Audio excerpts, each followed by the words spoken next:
Hi friends, Aju ആണ്. എല്ലാവരും സുഖമായിട്ടിരിക്കുന്നു എന്ന് വിശ്വസിക്കുന്നു. ഇന്ന് നമ്മൾ സംസാരിക്കാൻ പോകുന്നത് മൾട്ടി ബാഗർ സ്റ്റോക്കുകളെ പറ്റിയിട്ടാണ്. അതായത് ഇപ്പോൾ നമ്മൾ മാർക്കറ്റിൽ നോക്കുകയാണെങ്കിൽ സ്റ്റോക്ക് മാർക്കറ്റ് നല്ല രീതിയിൽ ബുള്ളിഷായിട്ട് നിൽക്കുകയാണ്. അപ്പോൾ ഈ സമയത്ത് പല സ്റ്റോക്കുകളിലും നമ്മൾ ഓൾറെഡി പ്രോഫിറ്റിലുമാണ് നിൽക്കുന്നത്.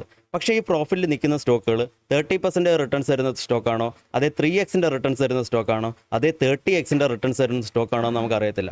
അപ്പോൾ എങ്ങനെയാണ് ഈ ഒരു കൺക്ലൂഷനിലോട്ട് എത്തുന്നതാണ് നമ്മൾ ഇന്നത്തെ ഈ ഒരു വീഡിയോ വഴിയിട്ട് നോക്കാൻ പോകുന്നത്. Anyway, welcome to the video. And എന്നും പറയുന്ന പോലെ തന്നെ വീഡിയോ മാക്സിമം ലൈക്ക് ചെയ്യാൻ വേണ്ടി ശ്രദ്ധിക്കും. അപ്പോൾ ആദ്യം തന്നെ നമുക്ക് നിഫ്റ്റിയുടെ ഒരു അനാലിസിസ് ചെയ്തതിന് ശേഷം നമുക്ക് ഇന്നത്തെ കോർ ടോപ്പിക്കിലോട്ട് പോകാം. നിഫ്റ്റി നോക്കാൻ നേരത്ത് ഇന്ന് 1.76% ഒരു അപ്സൈഡ് കൂടിയിട്ടാണ് ക്ലോസ് ചെയ്തേക്കുന്നത്. നിഫ്റ്റി അത്യാവശ്യം നല്ലൊരു ലെവലിൽ തന്നെയാണ് നിൽക്കുന്നത്. നല്ലൊരു ബുള്ളിഷ് ആയിട്ടുള്ള പാറ്റേൺ ആണ് ബിൽഡ് ചെയ്തുകൊണ്ടിരിക്കുന്നത്. അതേസമയത്ത് നമ്മൾ സ്മോൾ ക്യാപ് ഇൻഡെക്സിൻ്റെ അകത്തോട്ട് വരാൻ നേരത്തും ഇവിടെയും നമുക്ക് ബുള്ളിഷ് ആയിട്ടുള്ള ഒരു പാറ്റേൺ തന്നെയാണ് നിൽക്കുന്നത്. ഒരു ഡിപ്സ് എടുത്തതിന് ശേഷം തന്നെയാണ് നിഫ്റ്റിയും സ്മോൾ ക്യാപ് ഇൻഡെക്സും എല്ലാം തന്നെ തിരിച്ച് മേലിലോട്ട് കയറി പോയിക്കൊണ്ടിരിക്കുന്നത്. 0.97% ഒരു അപ്സൈഡ് കൂടിയിട്ടാണ് ഇന്ന് നമുക്ക് സ്മോൾ ക്യാപ് ഇൻഡെക്സ് ക്ലോസിംഗ് കിട്ടിയിരിക്കുന്നത്. നാസ്ഡാക്കിലോട്ട് വരാൻ നേരത്ത് നാസ്ഡാക്ക് ഇപ്പോൾ ഒരു ചെറിയൊരു ഡൗൺ എടുത്തുകൊണ്ടിരിക്കുകയാണ്. ഷോർട്ട് ടൈമിൻ്റെ അകത്തോടെ ഒരു ബെയറിഷ് ആയിട്ടാണ് നിൽക്കുന്നത്. പക്ഷേ അത് വളരെ ഷോർട്ട് ടൈമിൽ മാത്രം നമ്മൾ കണ്ടാൽ മതിയാവും. കാരണം നമുക്കറിയാം ഇതൊരു വലിയൊരു ന്യൂസ് ബേസ്ഡ് ആയിട്ടൊന്നും അല്ല മാർക്കറ്റ് താഴോട്ട് വരുന്നത്. ജസ്റ്റ് അവിടെയുള്ള എന്താ പറയുക, ഒരു വാല്യൂ മൈഗ്രേഷൻ നടക്കുകയാണ്. അവിടെയുള്ള മെഗാ ക്യാപ് സ്റ്റോക്കുകളിൽ നിന്നിട്ടാണ് സ്മോൾ ക്യാപ് സ്റ്റോക്കുകളിലോട്ട് ഒരു വാല്യൂ മൈഗ്രേഷൻ നടക്കുകയാണ്. അപ്പോൾ അതിൻ്റെ ഭാഗമായിട്ട് ചെറിയൊരു കറക്ഷനാണ് എടുത്തുകൊണ്ടിരിക്കുന്നത്. അതല്ലാതെ ഇതിൻ്റെ അകത്ത് വേറെ വലിയ നെഗറ്റീവ് കാര്യങ്ങളൊന്നുമില്ല. ഇവിടെ എസ്പെഷ്യലി ഈ ഒരു ഡിപ്പ് നമുക്ക് കിട്ടാനുള്ള കാരണം എന്ന് വെച്ച് കഴിഞ്ഞാൽ ഇതിൻ്റെ അകത്തുള്ള ഹെവി വെയ്റ്റഡ് ആയിട്ടുള്ള സ്റ്റോക്കുകളുടെ അകത്ത് വരുന്ന കറക്ഷൻ കൊണ്ട് മാത്രമാണ്. അപ്പോൾ ഹെവി വെയ്റ്റഡ് ആയിട്ടുള്ള സ്റ്റോക്കുകൾ അല്ലാതെ ബാക്കിയുള്ള സ്റ്റോക്കുകൾ എന്ന് പറയുന്നത്, അല്ലെങ്കിൽ ചെറിയ സ്റ്റോക്കുകൾ എന്നൊക്കെ പറയുന്നത് എല്ലാം തന്നെ ബുള്ളിഷാണ്. അപ്പോൾ അവിടെ ഓവറോൾ മാർക്കറ്റ് എന്ന് പറയുന്നത് ബുള്ളിഷാണ്. പക്ഷേ ഇൻഡെക്സിൻ്റെ അകത്ത് മാത്രം തന്നെ നമുക്ക് ഈ ഒരു ചെറിയ എന്താ പറയുക, ഡൗൺ കിട്ടുന്നതേ ഉള്ളൂ. അപ്പോൾ നമ്മളിതിൻ്റെ ഓർക്കേണ്ട ഒരു കാര്യം എന്ന് വെച്ച് കഴിഞ്ഞാൽ പലപ്പോഴും ഇൻഡെക്സ് എന്ന് പറയുന്നത് ടോട്ടൽ മാർക്കറ്റിൻ്റെ ഒരു റെപ്രസെൻറ്റേറ്റീവ് അല്ലാതെ ആയിട്ട് മാറുന്നതായിരിക്കും. ഓക്കെ, ഇൻഡെക്സ് എന്ന് പറയുന്നത് ജസ്റ്റ് അതിൻ്റെ അകത്തുള്ള ഹെവി വെയ്റ്റഡ് ആയിട്ടുള്ള സ്റ്റോക്കുകളുടെ മാത്രം ഒരു പെർഫോമൻസ് കാണിക്കുന്ന ഒരു ഇൻഡിക്കേറ്ററായിട്ട് മാറുന്നതായിരിക്കും. അതുകൊണ്ട് തന്നെ നമുക്ക് എല്ലാ സമയത്തും ഇൻഡെക്സിന് റിലേ ചെയ്യാൻ പറ്റത്തില്ല മാർക്കറ്റിൻ്റെ മൊത്തത്തിലുള്ള ട്രെൻഡ് മനസ്സിലാക്കാൻ വേണ്ടിയിട്ട്. ഇത് നമ്മൾ ഇതിന് മുമ്പ് പല വീഡിയോസിലായിട്ട് കവർ ചെയ്തിട്ടുണ്ടായിരുന്നു. എങ്ങനെയാണ് നമ്മുടെ 2022 ടൈം ഫ്രെയിമിൽ നമ്മുടെ ഇന്ത്യൻ മാർക്കറ്റിൻ്റെ അകത്ത് ആക്ച്വലി ഒരു ബെയർ മാർക്കറ്റ് സൈഡ് വേസ് നമുക്ക് ഇൻഡെക്സിൻ്റെ അകത്ത് കിട്ടിയെങ്കിലും പല സ്റ്റോക്കുകളും വലിയ പെർസെൻറ്റേജ് 50% ഒക്കെ കറക്ഷൻ എങ്ങനെയാണ് എടുത്തിരുന്നതെന്നൊക്കെ തന്നെ നമ്മൾ ഇതിന് മുമ്പ് പഴയ വീഡിയോസിലൊക്കെ കവർ ചെയ്തിട്ടുണ്ടായിരുന്നു. ഓക്കെ, അപ്പോൾ ഇൻഡെക്സ് എന്ന് പറയുന്നത് എല്ലാ സമയത്തും ഓവറോൾ മാർക്കറ്റ് മൊമെൻറ്റത്തിൻ്റെ ഒരു ക്ലിയർ റെപ്രസെൻറ്റേറ്റീവ് ആയിരിക്കണമെന്ന് ഒരു നിർബന്ധം. ഓക്കെ, ഇനി നമുക്ക് ഇന്നത്തെ കോർ ടോപ്പിക്കിലോട്ട് വരാം. ഇന്നത്തെ കോർ ടോപ്പിക് എന്ന് പറയുന്നത് മൾട്ടി ബാഗർ സ്റ്റോക്കുകളെ പറ്റിയിട്ടാണ്. അതായത് ഒരു 3-4 മാസം മുന്നേ നമ്മൾ നോക്കുകയാണെങ്കിൽ മാർക്കറ്റിൻ്റെ അകത്ത് ഏറ്റവും കൂടുതൽ ഉണ്ടായിരുന്ന ചർച്ച എന്താണ്, അല്ലെങ്കിൽ ഏറ്റവും കൂടുതൽ ആൾക്കാർ എന്താണ് നമ്മളടുത്ത് ചോദിച്ചുകൊണ്ടിരുന്നത്, അതായത് അവരിപ്പോൾ ഹോൾഡ് ചെയ്യുന്ന റെയിൽവേ സ്റ്റോക്കുകൾ, PSU സ്റ്റോക്കുകളൊക്കെ തന്നെ ഓൾറെഡി പ്രോഫിറ്റിലാണ് നിൽക്കുന്നത്. അങ്ങനെയുള്ള സ്റ്റോക്കുകളിൽ എന്താണ് ചെയ്യേണ്ടതെന്നാണ് ഏറ്റവും കൂടുതൽ നമ്മളടുത്ത് ചോദിച്ചുകൊണ്ടിരുന്നത്. പക്ഷേ ഇപ്പോൾ നമ്മളടുത്ത് ചോദിച്ചുകൊണ്ടിരിക്കുന്നത് എന്താണ്, നമ്മൾ ഇപ്പോൾ ഒരു ഹോൾഡ് ചെയ്യുന്ന നമ്മുടെ ആൻ്റണി വേസ്റ്റിൽ എന്താണ് ചെയ്യേണ്ടത്, അതിലിനി പ്രോഫിറ്റ് ബുക്ക് ചെയ്യണോ, അത് ഇത്രയും ഹൈയിലോട്ട് പോയില്ലേ, അല്ലെങ്കിൽ ആൻ്റണി വേസ്റ്റ് ആണോ നല്ലത്, ഓർഗാനിക് റീസൈക്ലിംഗ് ആണോ നല്ലത്, ധർമ്മജ് ക്രോപ്പ് ഗാർഡ് ആണോ നല്ലത്, പരദീപ് ഫോസ്ഫേറ്റ്സ് ആണോ നല്ലത്, അല്ലെങ്കിൽ ബിക്കാജി ഫുഡ്സ് ആണോ നല്ലത്, ഫ്ലെക്സ് ഫുഡ്സ് ആണോ നല്ലത്, ഏതിൻ്റെ അകത്താണ് മൾട്ടി ബാഗർ ഓപ്പർച്യൂണിറ്റി? രണ്ടിലും പ്രോഫിറ്റാണ്. അപ്പം ഓൾറെഡി സ്റ്റോക്കുകളിൽ കയറി പ്രോഫിറ്റിൽ നിൽക്കുന്ന ആൾക്കാരെ സംബന്ധിച്ചിടത്തോളം ഈ പ്രോഫിറ്റ് ഒട്ടും തന്നെ നഷ്ടപ്പെടാതിരിക്കണമെന്നൊക്കെയും അവരുടെ എയിം എന്ന് പറയുന്നത്. ഇതിലൊന്നും കയറാത്ത ആൾക്കാരെ സംബന്ധിച്ചിടത്തോളം, അല്ലെങ്കിൽ അവർ എടുത്തിട്ടുള്ള സ്റ്റോക്ക് കയറുന്നില്ല, വേറെ സ്റ്റോക്കുകൾ കയറുന്ന ആൾക്കാരെ സംബന്ധിച്ചിടത്തോളം അവർ ഇതിൻ്റെ അകത്ത് ഫോമോ ആയിരിക്കും ഫീൽ ചെയ്യുന്നത്, അല്ലെങ്കിൽ എനിക്ക് അപ്പുറത്തെ ട്രെൻഡ് മിസ് ചെയ്യുന്നുണ്ട് എന്നുള്ള രീതിയിലായിരിക്കും അവർ ഈ ഒരു ട്രെൻഡിനെ കാണുന്നത്. ഇവിടെ നമ്മൾ ഓർക്കേണ്ട കാര്യം എന്ന് വെച്ച് കഴിഞ്ഞാൽ മൾട്ടി ബാഗർ എന്ന് പറയുമ്പോഴത്തേക്ക് നമ്മൾ തമ്പനെയിൽ ഇടാൻ വേണ്ടിയിട്ട് മൾട്ടി ബാഗർ എന്ന് പറഞ്ഞാൽ ഇതിൻ്റെ അകത്ത് എല്ലാ സ്റ്റോക്കുകളും തന്നെ ഒരിക്കലും മൾട്ടി ബാഗർ ആകത്തില്ല. നമ്മളൊരു 10 സ്റ്റോക്ക് പറയുകയാണെങ്കിൽ അതിൻ്റെ അകത്ത് ഒരു സ്റ്റോക്ക് മാത്രമേ മൾട്ടി ബാഗർ ആകത്തുള്ളൂ. ഓക്കെ, അതിൻ്റെ അകത്ത് ഏതാണ് ആ ഒരു സ്റ്റോക്ക് എന്ന് ചോദിച്ചു കഴിഞ്ഞാൽ അത് നമുക്ക് മുൻകൂട്ടി പറയാൻ വേണ്ടി പറ്റത്തില്ല. അത് മൾട്ടി ബാഗർ റിട്ടേൺസ് തന്നതിന് ശേഷം മാത്രമേ പറയാൻ പറ്റുള്ളൂ.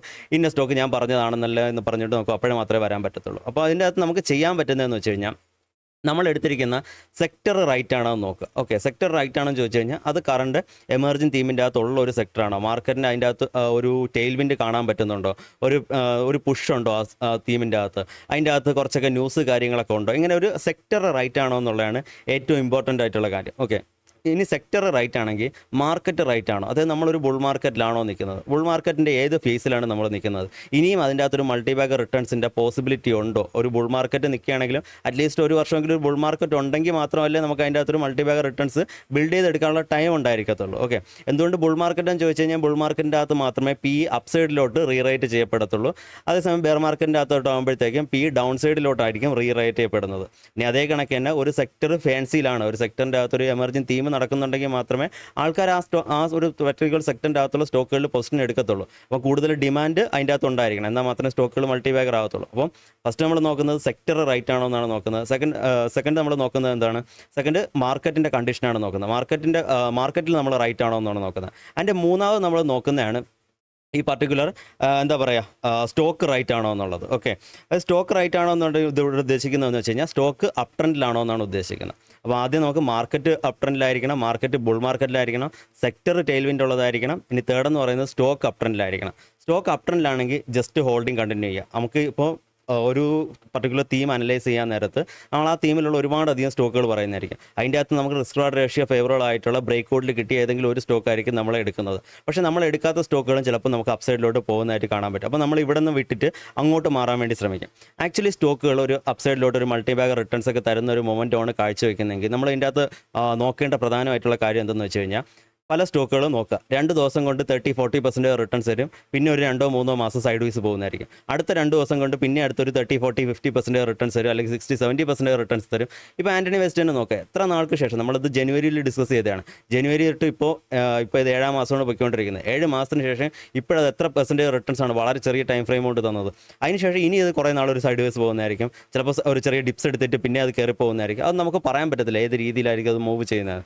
എങ്ങനെ നോക്കിയാലും ഒരു സ്റ്റോക്കിൻ്റെ ഒരു മൾട്ടി ബാഗ് റിട്ടേൺസിൻ്റെ ജേർണിക്കകത്ത് അത് അപ്സൈഡിലോട്ട് മൂവ് ചെയ്യുന്ന ഡേയ്സ് എന്ന് പറയുന്നത് വളരെ കുറച്ച് ദിവസങ്ങൾ മാത്രമായിരിക്കും. അപ്പോൾ അല്ലാത്ത ദിവസങ്ങളിലൊക്കെ തന്നെ അത് സൈഡ് വൈസ് പോവുക അങ്ങനെയൊക്കെ ആയിരിക്കും നിൽക്കുന്നത്. പക്ഷേ അതിൻ്റെ ഓവറോൾ ട്രെൻഡ് എന്ന് പറയുന്നത് അപ് ട്രെൻഡിലായിരിക്കും നിൽക്കുന്നത്. അത് മൊത്തത്തിൽ 200-ഡേ മൂവിങ് ആവറേജിൻ്റെ താഴോട്ട് വരാതെ, ഈവൻ മൾട്ടി ബാഗ് റിട്ടേൺസ് തരാൻ കേപ്പബിൾ ആയിട്ടുള്ള സ്റ്റോക്കുകൾ പലപ്പോഴും 50-ഡേ മൂവിങ് ആവറേജിൻ്റെ പോലും താഴോട്ട് വരാറില്ല.